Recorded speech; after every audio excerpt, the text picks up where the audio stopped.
Hello everyone. So I am coming to you guys today to share a video on sterilizing soil.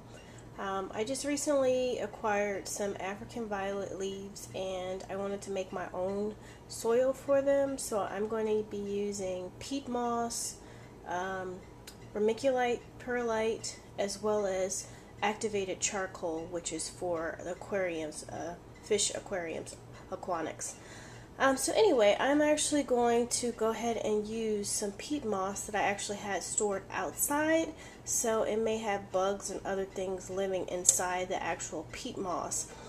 In efforts to make it sterile, I'm going to sterilize it. So here is the peat moss in the oven cooking. I have it on a low heat of 200 and I'm going to let it cook for 45 minutes. I've wet it down a little bit, so hopefully that'll help anything like mites or whatever that's living in it to adhere to the water, to help it get hotter, to help it steam it out. So I'll show you guys what it looks like when it's done cooking, and then I'll let it cool down for at least an hour, maybe even 2 hours. Hello everyone. So it's been about 15 to 20 minutes that the soil has been baking, and I'm actually going to stir it up a little bit. I don't want to overcook it to harm the soil, but I just want to make sure that it's actually getting everything that's needed to be stirred, and so that it's evenly killing off any harmful things that may be lurking in the soil. And just to note, I'm not going to be reusing this pan for cooking, nor the spoon. These are tools that I use for other stuff. So just to note, for hygienic purposes, that that will not be reused in that manner for cooking. And it's moist. Actually, the soil is very moist, even though it's been baking for a little bit, and it just really feels nice, actually. So just want to stir it up. It's a lot like playing in the dirt. I used to love to make mud flowers, basically rocks covered with mud, and then you put flowers on them. So we would call them like Easter eggs, flower Easter eggs, and mud rocks.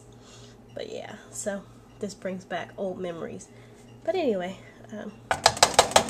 just gonna let this continue to bake, and I'll be back. Okay, so the soil is now ready to be taken out, and I'm going to let it cool down. So I'm going to let it cool down for probably about maybe an hour or 2 hours until it's like room temperature inside. And I'm going to mix in the vermiculite, the perlite, as well as the charcoal, and then I'm going to plant up the African violet leaves. The African violet leaves that I have are currently rooting in water, and so now I'm ready to put them in a soil mix, or a soilless mix. And so basically my whole purpose in doing all of this is to provide my plants with a medium that is healthy, so that I can prevent fungus, gnats, and other insects indoors in efforts to stop infecting my other plants, as well as to help the current plants that I have, or the new plants that I have, to grow and grow well. And it's more economical because I already had this peat moss outside.